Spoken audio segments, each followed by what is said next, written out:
Hello friends, આજે આપણે બનાવીશું ફરાળી આલુ પરાઠા. ટેસ્ટમાં બેસ્ટ, સાથે બનાવવા ખૂબ જ સરળ. તો ચલો બનાવીએ ફરાળી આલુ પરાઠા. તેના માટે બાફેલા બટાકા, ફરાળી લોટ સાથે લીલા મરચાંની પેસ્ટ લીધી છે, કોથમીર અને લીંબુનો રસ લઈ લઈશું.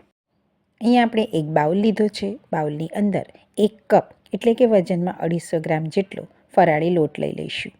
સાથે લીલા મરચાંની પેસ્ટ, લીંબુનો રસ, કોથમીર, ફરાળી મીઠું અને જીરું લીધું છે. બધા ઇન્ગ્રીડિયન્ટ્સને લોટની અંદર સરસ રીતે મિક્સ કરી લઈએ.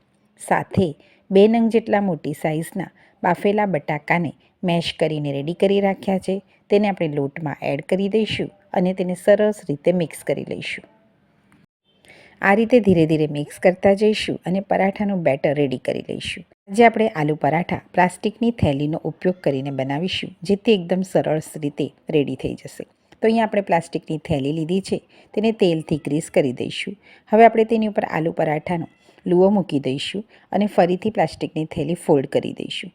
હવે હાથની મદદથી તેને પ્રેસ કરી લઈશું. આ આલુ પરાઠા બનાવવા માટે તમે ભાખરી શેકવા માટેનો જે લાકડાનો ડટ્ટો બજારમાં મળતો હોય છે તેનો ઉપયોગ કરી શકો છો, યા તો વાડકીની મદદથી પણ તેને સરસ એવો ગોલ શેપ આપી શકો છો. હવે તાવી ગરમ કરી લેવાની છે અને તેની ઉપર આલુ પરાઠા એડ કરી દઈશું. હવે આપણે તેને શેકવા માટે ઘી કે તેલનો ઉપયોગ કરીશું. આ રીતે બંને બાજુથી સરસ રીતે શેકીને રેડી કરી લઈશું. તો તમે જુઓ, એકદમ સરસ એવા ટેસ્ટી ક્રિસ્પી એવા ફરાળી આલુ પરાઠા આપણા રેડી થઈ ગયા છે.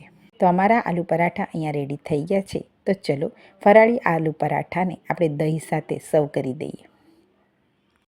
આજની ફરાળી વાનગી તમને કેવી લાગી ચોક્કસથી કમેન્ટમાં જણાવજો. જો તમને મારા આજનો વિડીયો ગમ્યો હોય તો મારા વિડીયોને લાઇક કરજો, શેર કરજો. સાથે મારી ચેનલ અનન્યાઝ હોમ કિચનને ચોક્કસથી સબસ્ક્રાઈબ કરજો. ફરી મળીશું નવી નવી રેસીપીઓ સાથે.